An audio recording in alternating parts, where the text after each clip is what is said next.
Tribunal Superior del Distrito Judicial de Bogotá, en su sala de decisión número 3, integrada por las magistradas Rudelena Galvis Vergara, Hilda González Neira y Marta Patricia Guzmán Álvarez, quien la preside, se constituyen en audiencia dentro del proceso de impugnación de actas, en donde funge como demandante Luis Antonio Cristancho Gil y otros, en contra de la Corporación de Comerciantes Plaza de Mercado de Palo Quemado Comerpal.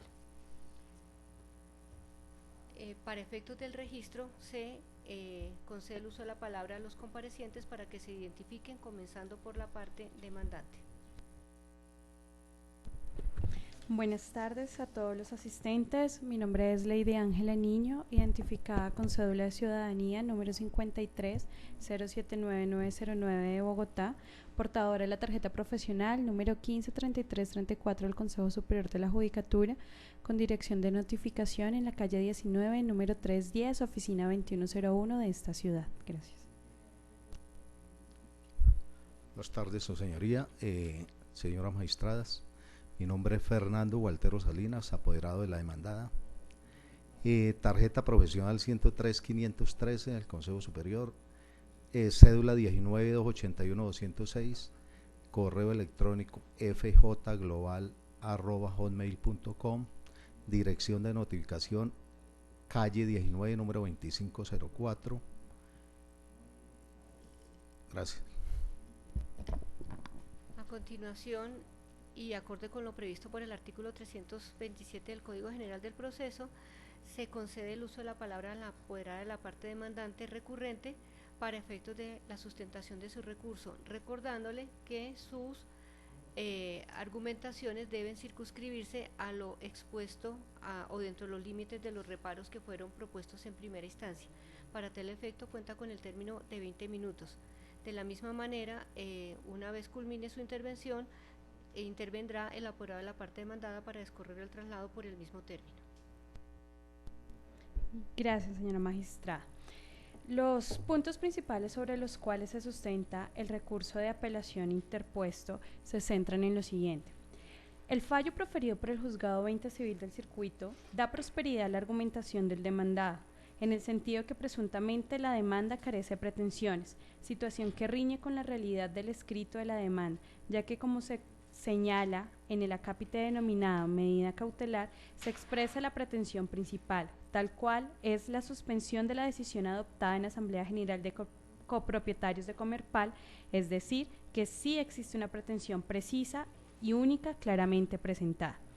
El demandado nunca excepcionó la presunta ausencia de requisitos de la demanda, dentro de los cuales se encuentra incluida, según lo normado en el numeral quinto, el artículo 75 del Código de Procedimiento Civil, las pretensiones, y asimismo fue estudiada por el despacho de conocimiento, procediendo a su admisión por reunir cabalmente los requisitos de la ley, entendiéndose así con claridad como conocida la única pretensión presentada, es decir, la suspensión de la decisión impugnada. Por otra parte, en el párrafo inicial de la demanda se predica con exactitud que actuó como apoderada de los señores María Olga Cardoso, Orlando Gómez Patiño, Jaime Hernández Sánchez, Fidel Rodríguez, Milciades Arias, Germán Martínez, Edgar Moreno Acero, Enrique Cabrera, Libardo Reyes Fajardo, Evelio Casas, José Jaime Casas, William Cifuentes Ortiz, Pablo Enrique Patiño, Honorio Camelo, Luis Eladio Puentes, José Aristides Sarmiento, María Consuelo Castaño, Manuel Rodríguez y otros tantos, que quienes me otorgaron poder para impetrar la demanda de impugnación de acta de una decisión social, es decir, que al tenor de lo establecido en el inciso segundo del artículo 421 del Código de Procedimiento Civil, en la demanda podrá pedirse la suspensión del acto impugnado, constituyendo esta la pretensión básica, fundamental y única presentada en el escrito de demanda. En consecuencia, reitero la argumentación extemporánea del apoderado de la parte demandada, en el sentido que carece presuntamente de pretensión la demanda, no coincide con la realidad ni se compadece con la realidad procesal de un proceso de impugnación de actas como en el que nos ocupa. El fallo que debió proferirse dentro del proceso que nos ocupa debió reconocer que el acta impugnada no cobró validez precisamente por las quejas presentadas por mi mandantes ante la Alcaldía Mayor de Bogotá, oficina de personas jurídicas y este tipo de acciones impugnatorias, mas no porque quisiera el órgano colegiado denominado Junta Directiva hacerla efectiva, al punto que intentaron su registro ante la Cámara de Comercio, resultando esta devuelta por parte de dicha Cámara por no cumplir los requisitos de ley. Nótese, su señoría, que si se tuvo acceso al acta impugnada fue mediante diferentes escritos, ya que en principio la demandada no entregó directamente copia del acta conforme se solicitó por mis mandantes.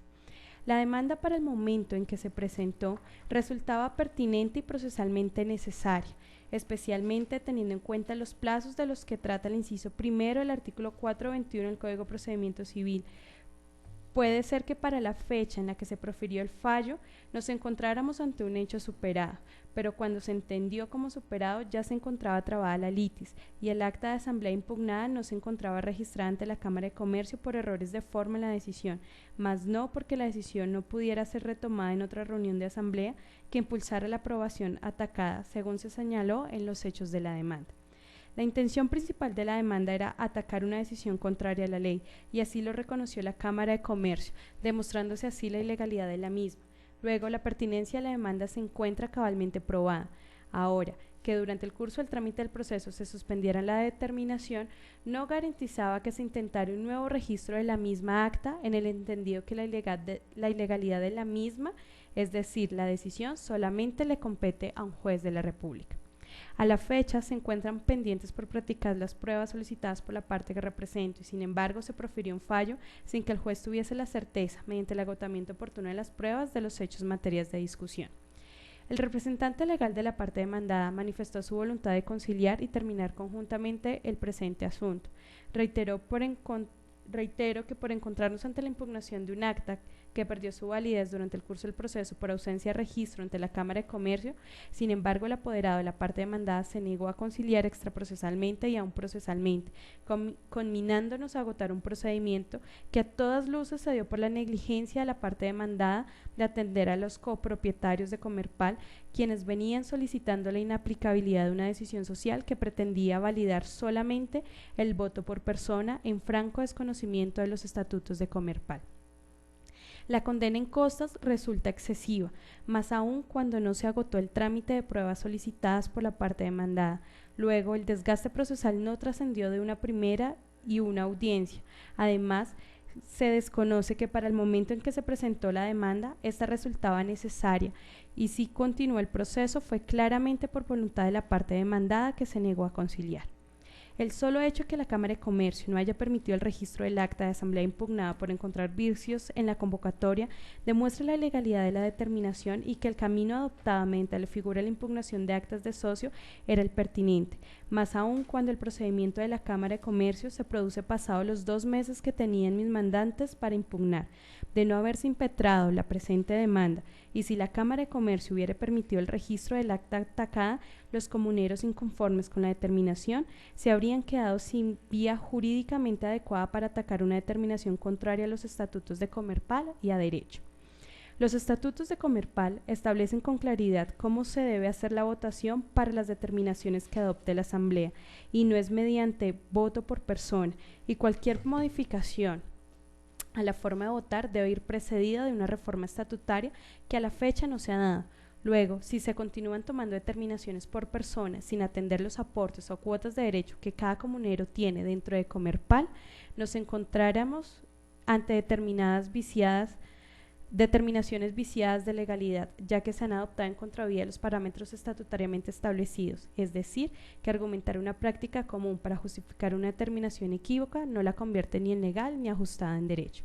Así las cosas, solicito a su honorable despacho revocar el fallo en contra bajo las argumentaciones presentadas por el acuo y la condena en costas fijadas, ya que desconoce las circunstancias de tiempo, modo y lugar que motivaron la demanda, la imposibilidad de terminar el proceso por ausencia de voluntad de la parte demandada y, sobre todo, desconoce que si los hechos que motivaron la demanda se encuentran para la fecha del fallo superados, esto obedece a una determinación de la Cámara de Comercio adoptada con posterioridad a la radicación de la demanda y a la fecha en la que se trabó la litis, no al querer recto de la parte demandada. En este sentido, solicito revocar el fallo proferido por el ACO y en su reemplazo liberar a mis mandantes de cualquier condena en costas, ya que se probó que la determinación que motivó la impugnación del acta coincidía a vicios de legalidad que fueron advertidos oportunamente por la Cámara de Comercio. Sírvase proceder de conformidad. Gracias.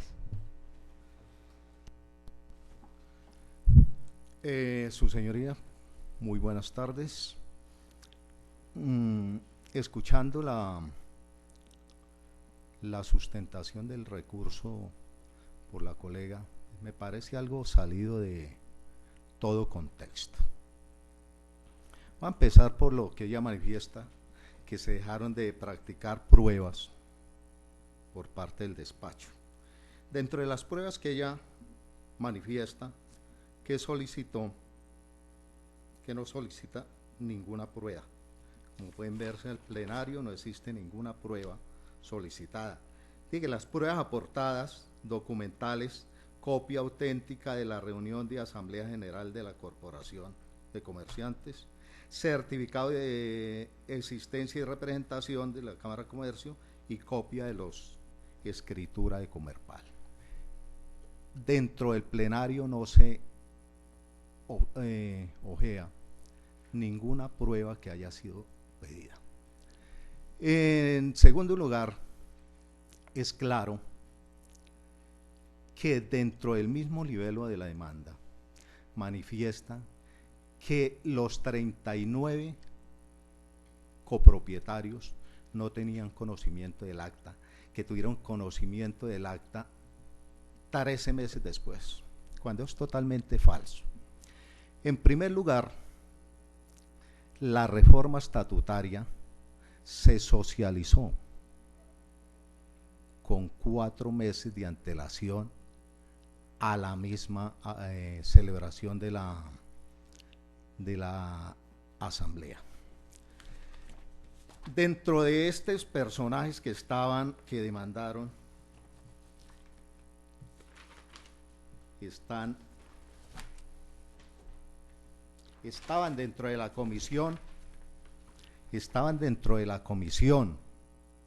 de la elaboración de la reforma estatutaria el señor Jaime Hernández Sánchez, Libardo Reyes Fajardo, Honorio Camelo, Luis Eladio Puentes. Luis Eladio Puentes no tenía la connotación de copropietario para la época. María Consuelo Castaño y Consuelo Hernández. En ese orden de ideas es claro que está mintiendo totalmente y es una falsedad cuando ella manifiesta que los copropietarios en ningún momento se enteraron de las decisiones tomadas en asamblea. Todos los 39 demandantes asistieron a la reunión de asamblea en febrero de 2012, 29. Obra al plenario con la contestación de la demanda, prueba fehaciente de ello, donde cada uno de ellos al ingreso de la asamblea firmaron su asistencia. En tercer lugar, hay un escrito de la colega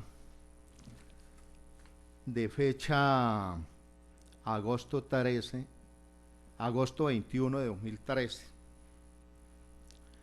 donde literalmente, faltando a la verdad, en el numeral primero, aquí está subsanando la demanda, manifiesta, primero, abro comillas, la fecha exacta en la que mis poderdantes se enteraron de la asistencia, no dice del acta, sino el acta, materia de la impugnación data del 30 de noviembre de 2012. Esto es más o menos unos 9 meses con posterioridad. No obstante lo anterior, hincó la demanda en el 2013 a mediados. Entonces mire que aquí empezamos, si yo me presto como apoderado para cometer y anotar falsedades en una demanda, estoy faltando a la ética profesional.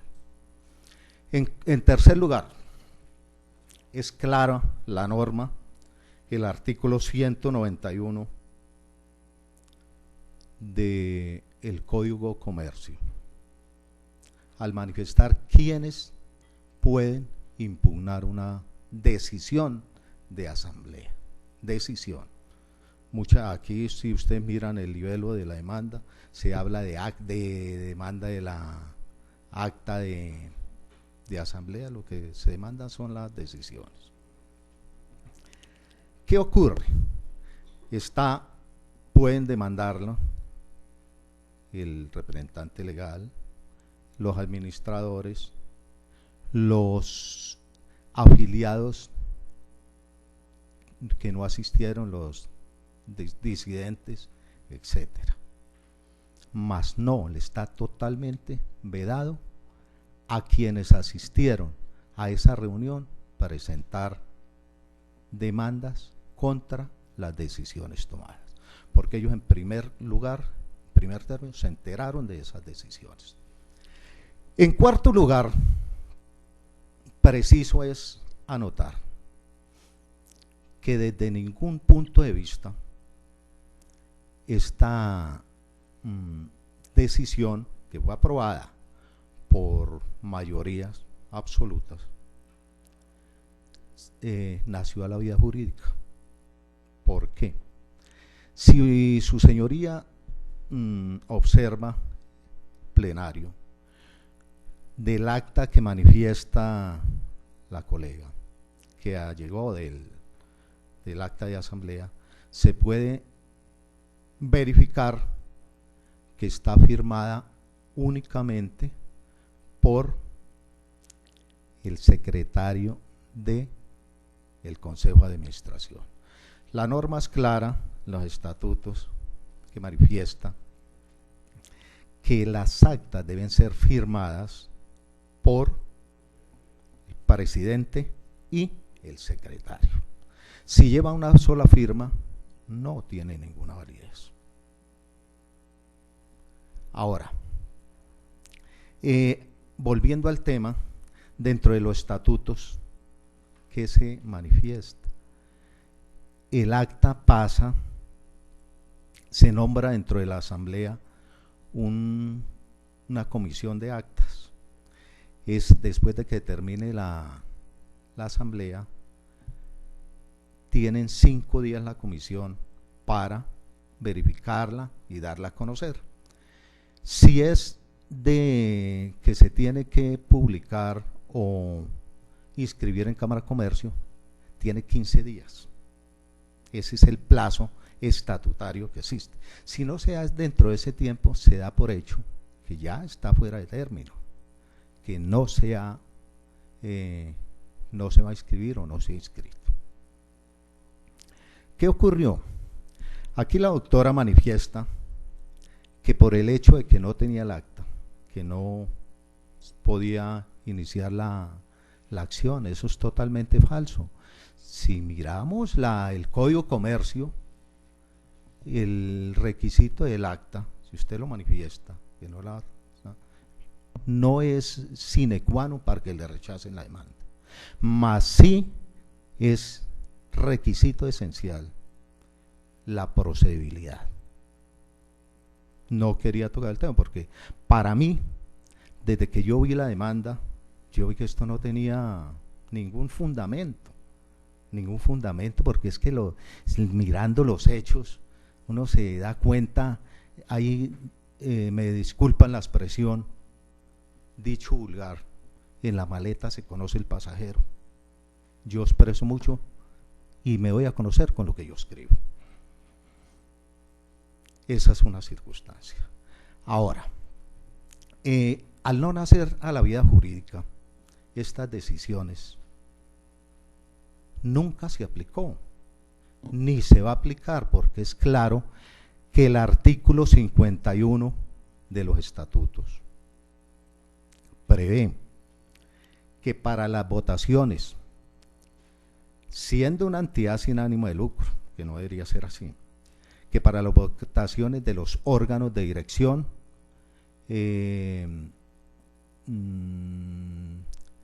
revisores fiscales y de fiscalización, se hará por no por coeficiente, sino por número de aportes o derechos porcentuales con que cuente cada copropietario, que eso se ha hecho siempre y precisamente que era lo que se pretendía con esa reforma estatutaria, precisamente es por un requerimiento de personas jurídicas cuando ellos manifestaban que las entidades sin ánimo de lucro no podían tener votos por aportes ni nada de esa situación, que tenía que ser voto persona. Esto lo traigo a colación, que era un requerimiento y por eso era la reforma estatutaria.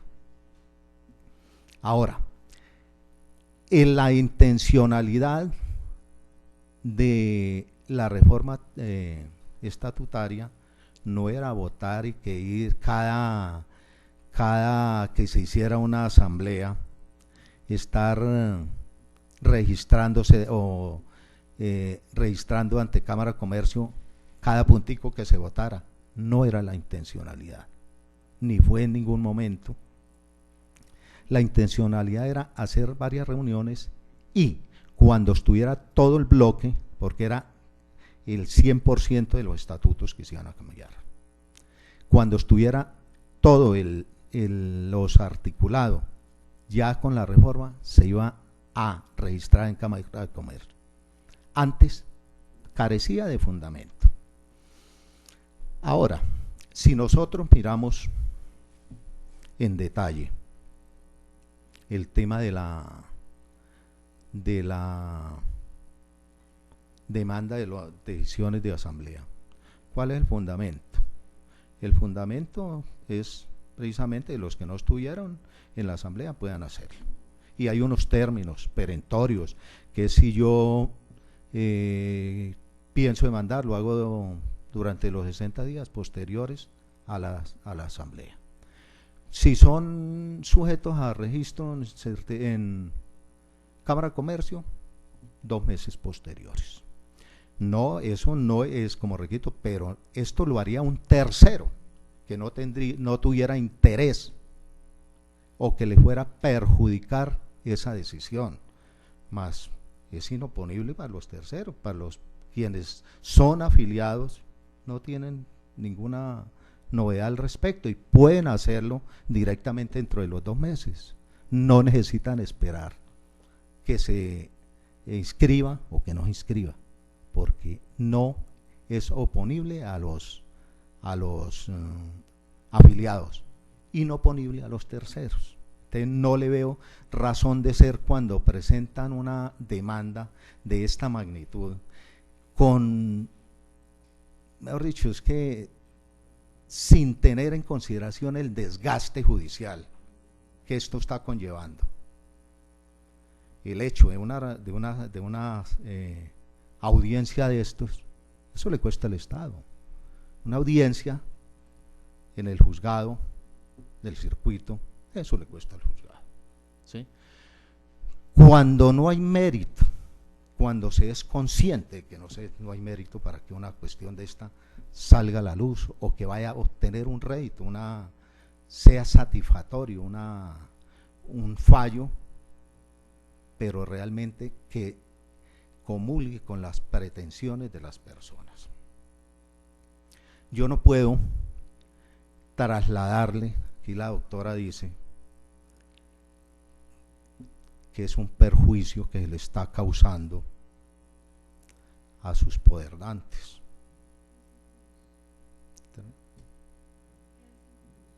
¿Cómo?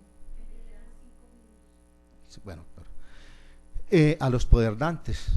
¿Por qué? ¿De quién es la culpa? De yo como apoderado por no conocer la norma. Si yo conozco la norma, simple y llanamente no mantengo un engaño a mis poderdantes, dándoles falsas expectativas, que va a salir el proceso, que esto. No, yo soy consciente, yo conozco el Código de Comercio, de los términos, que si hay viabilidad, si no hay viabilidad, y de una vez le digo a mi cliente, no, ¿para qué se pone a botar tiempo? Hay 39 demandantes, no sé, yo no le cobraría 10.000 pesos a cada poderrante, ¿sí? Eso le cuesta a los poderdantes, claro, ella dice, ¿cuánto le costó a los poderdantes darle el poder para una cuestión que ella sabía a ciencia y conciencia que no iba a salir? Son 3 millones de pesos que le fijó como costas la juez de primera instancia. 39 no les queda, no tienen que pagar ni a 50.000 pesos, ni a, bueno, eso es cuentas serán después. Entonces, en este orden de ideas, su señoría, solicito se mantenga la decisión del ACO por las razones antes expuestas. Gracias. Cumplida la etapa de sustentación del recurso, para efectos de proferir el fallo que corresponde, se decreta un receso para que la sala delibere la decisión correspondiente. En consecuencia, se solicita a los comparecientes se retiren y oportunamente serán llamados. Bueno, culminada la deliberación de la sala, se reanuda la diligencia dentro del proceso instaurado por Luis Antonio Cristancho Gil y otros en contra de la Corporación de Comerciantes Plaza de Mercado Palo Quemado Comerpal. Lo primero que hay que advertir es que se hace un llamado al apoderado de la parte demandada para que guarde la compostura y el respeto debido al profesional, en este caso al apoderado de la parte demandante, dada que las manifestaciones que ha hecho se salen de todo el contexto de la ética y del colegaje y del respeto. Ya entrando a lo que concierne en este asunto, tenemos que, de conformidad con el artículo 327 del Código General del Proceso, el apelante debe sujetar su alegación a desarrollar los argumentos expuestos ante el juez de primera instancia. Esto fue lo que se le recordó a la apoderada de la parte recurrente al iniciar esta diligencia. Y ello en razón a que, de conformidad con el artículo 328, el juez de segunda instancia solamente puede pronunciarse sobre los argumentos expuestos por el apelante. ¿Qué significa lo anterior? Que escuchado la sustentación que hiciera la apoderada de la parte demandante en esta instancia, en nada o se aleja totalmente de los reparos que fueron presentados en primera instancia, toda vez que en esta instancia se hizo referencia a que la pretensión sí está en relación con la petición que hiciera de suspensión, petición que se hizo fue al solicitar la medida cautelar. Esto punto no lo expresó en la primera instancia. También dice que no se practicaron las pruebas solicitadas por la demandante, aspecto que tampoco fue considerado. Los votos por persona, el cambio de votos por persona que era contrario, este aspecto tampoco se tuvo en cuenta. Lo de la condena en costas, que fue excesiva, pues tampoco fue aspecto que fuera mencionado en la primera instancia, y eventualmente habló de que el acta no fue registrada, pero esto lo hizo en un contexto diferente al que lo vino a presentar en esta instancia. En los reparos que formuló en primera instancia se limitó fue a referirse a la calidad de socios. Entendió que la juez había manifestado que no se había acreditado la calidad de socios y lo que dijo el reparo se fundó en demostrar que esa calidad sí estaba acreditada con un interrogatorio de parte y otros aspectos que mencionó, y lo único que sí mencionó fue lo de la ritualidad de la publicación o no registro del acta, pero realmente no fue expresado en el mismo contexto que lo hizo en esta instancia. Entonces, en ese orden, de conformidad con lo previsto por el artículo 322, que dice, en el último inciso del numeral tercero, dice que el juez de segunda instancia declarará desierto el recurso de apelación contra una sentencia que no hubiera sido sustentada. Como efectivamente se acabó, por las razones que se acabó de explicar, el recurso no fue sustentado, entonces no queda otro camino a esta magistrada sustanciadora que declarar desierto el recurso conforme a lo que ya se ha expresado. Decisión esta que queda notificada en estrados. ¿Alguna manifestación? No, señoría. Agotado el objeto de la presente diligencia, se termina y se deja constancia que queda grabada en un disco compacto el que se anexa al expediente. De otro lado, como quiera que el recurso fue declarado desierto, se ordena la devolución del expediente al lugar de origen. Se autoriza el retiro de los comparecientes, quienes ya firmaron el acta de el registro de asistencia. Gracias. Gracias.